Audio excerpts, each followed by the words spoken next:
Acum filmez în micuțul compartiment în care la acest moment sunt găzduiți și porumbei de reproducție, speță femelele de reproducție, din crescătoria tânărului columbofil, domnul Michel Cioiu Codruț, din Vulcana Pandele Dâmbovița. O frumoasă femelă aici în față. Ce ne zici de ea, Codruț? Această femelă este baza crescătoriei mele. Asta e, nu? Ai văzut cum am pus lentii la voia? Da. Este o femelă de la domnul Codoi Tomas, de la Vâlcea. Da. O femelă de Ian Arden, din care am avut rezultate foarte bune cu descendenții ei, fii, nepoți, până la strănepoți. Au mers, da? Da. Cam pilonul de bază aici. Și cel mai bine mi-a mers în combinație cu un mascul de la un bun prieten al meu, Nicușor Alexandru. Un mascul din porumbei vechi de la Ion Sotir. Da. Dacă e de la Ion Sotir, e clar. E clar. Câte ai aici? 2, 4, 6, 8? Câte boxe ai? 8 boxe aici. Aici 8 da. Și dincolo, în total câte perechi la reproducție? De regulă cam 14 perechi. Cam 14 perechi. Cam câți pui scoți? 60 de pui. Scoți 60 de pui. Numai la tine aici sau și dincolo?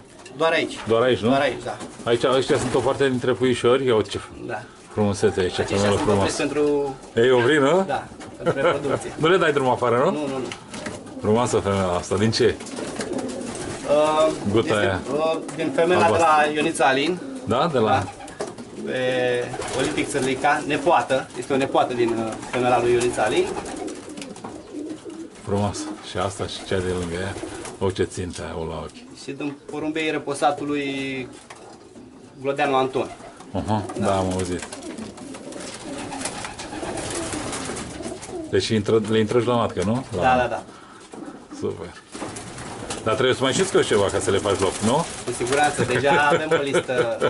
Te-ai făcut o listă neagră, nu? Să zic Așteptăm așa. să terminăm zborurile cu pui. Câți ani le acorzi credit la reproducție? Codruț spune de ce să elimini, de exemplu, dacă nu ești mulțumit de... În general 2 ani. 2 ani, nu? Cu mici excepții 3 ani, dar 2 ani. Schimbi perechile de reproducție în fiecare an? În fiecare an, da. Indiferent de cât de bine îți reproduc, nu? Da. Și mai revii după aia, de exemplu, la o pereche, dacă ți-ai dat seama că a zburat bine? Un singur caz în care am revenit, dar de regulă schimb perechile. Da, cred că e bine și pentru ei, că intervine o...